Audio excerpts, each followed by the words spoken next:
မင်္ဂလာပါညီကိုတို့ရေကျွန်တော်တို့ရဲ့မနက်ဖြန်ပွဲစဉ်မှာတော့ကျွန်တော်တို့ရေးနဲ့အပေါင်နဲ့ပွဲကမ်းပါပေါ့နော်သူတို့အုပ်စုမှာဖြစ်တဲ့အပေါင်နဲ့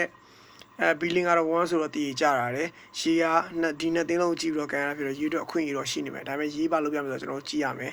ရေးတစ်သင်းလုံးကကစားသမားအသစ်တွေအများကြီးနဲ့ပြန်ပြီးတော့ဖွဲ့စည်းလာခဲ့တယ်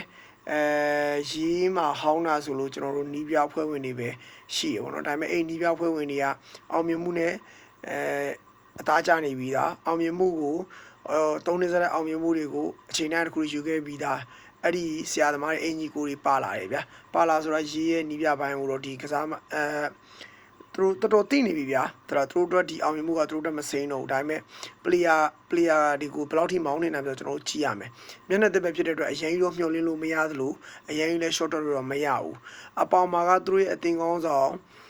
ညီလေးကနာနေတယ်ဗျာနာနေဆိုတော့ဒါသူတို့ရဲ့ key player ပဲအဲ့ညီလေးမပါလာခဲ့ဘူးဆိုရင်အပေါင်ကအင်အားနည်းမယ်ဗျာအင်အားနည်းမယ်ဆိုတော့